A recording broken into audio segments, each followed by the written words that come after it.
یہ ایک چیز میں چلے وزن تو دکھائی دیتا ہے کہ ایک فیئر رپورٹنگ ہونی چاہیے، اس قسم کی رپورٹنگ نہ ہو، لیکن میرے خیال ہے آئین کا آرٹیکل 19 جو ہے اس کے اندر بھی خود چیزیں واضح ہیں کہ اچھا کیا کیا لمٹس ہے، اس سے آگے نہیں جائز ہے. تو میرا اس فیئر ریگولیشن تو ہو سکتی ہے، لیکن اکراس دا بورڈ کہہ دینا کہ آپ بالکل ہی کیس ہی بند کر دیں، اور ابھی آپ کے بڑے اہم کیسز حتمی سٹیج پہ پہنچ چکے ہیں، اور آپ کا ہی نہیں ہے باقی اور بے شمار ایسے کیسز ہیں جو مفاد عامہ کے بھی ہوتے ہیں، تو اس پہ تو رپورٹنگ ہی بند ہو گئی ہماری. تو دیکھیں بات یہ ہے، قوم کو پتہ چلنا چاہیے کیس کیا ہیں، کیسے چل رہے ہیں، ان کے اندر کیا جو ہے پراسیکیوشن نے کیا کیا ہے، جس کے اوپر مقدمہ بنایا گیا ہے اس کے ساتھ کیا ہے. تو وہ رپورٹنگ کیوں بند کی جا رہی ہے؟ اس لیے بند کی جا رہی ہے کہ جیسے آپ بند کمرے کے اندر آپ نے اڈیالہ جیل میں سماعتیں کیں اور 5 دنوں میں 3 فیصلے سنائے، تو آپ پورے ملک کو جو ہے وہ اڈیالہ جیل بنا کر آپ چاہتے ہیں کہ بند کمروں کے اندر جو ہے وہ کارروائی ہو، لیکن جو عدالتی سماعت ہے وہ قوم تک نہ پہنچے. کیا وجہ ہے؟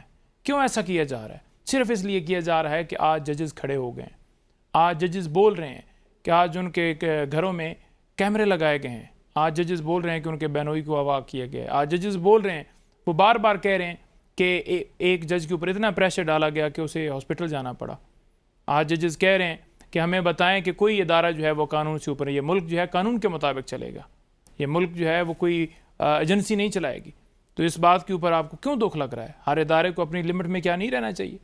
کیا اگر عدالت کسی سے بلا کے پوچھ رہی ہے کہ آپ بتائیں جی کہ یہ آپ نے اغوا کیسے کیا، یا جو بولتا ہے اس کو اغوا کیوں کیا جاتا ہے، یا یہ ویگو ڈالے جو ہیں جا کر جیسے جاتے ہیں جیسے کنڈی کھڑکاتے ہیں اور پھر اس کو کھٹکھٹا کے اندر سے بندہ اٹھا کر پھر غائب کر دینا.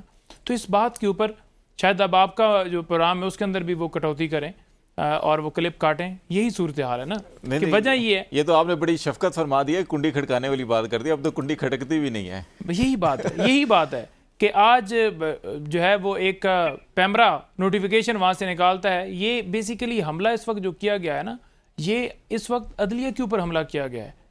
اس نوٹیفیکیشن کا مقصد کیا ہے؟ ویسے ایک کوڈ آف کنڈکٹ تو بن سکتا ہے کہ مدوخیل صاحب اس کے اوپر کمنٹ کریں گے کہ رہتے ہیں اکراس دا بورڈ ہم بند کرنے کی بجائے. میرا خیال ہے کہ سپریم کورٹ میں بھی رپورٹنگ کی ایسوسیشن ہے، ہائی کورٹ کے اندر بھی ہے، پیمرا کا اپنا کوڈ آف کنڈکٹ ہے، لائیو پروسیڈنگ جو چل رہی ہے وہ چلتی رہے. اور لائیو پروسیڈنگ کیا ہے؟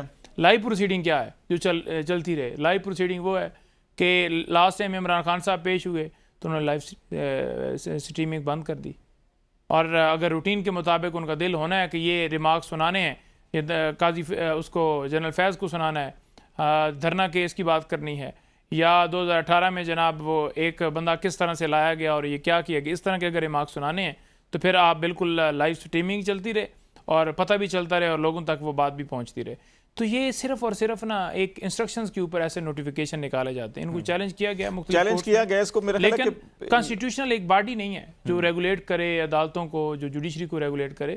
یہ بڑی ایک آزادی رائے کے اوپر، آزادی صحافت کے اوپر، آزاد عدلیہ کے اوپر، تمام چیزوں کے اوپر میں سمجھتا ہوں کہ یہ ایک حملہ ہے.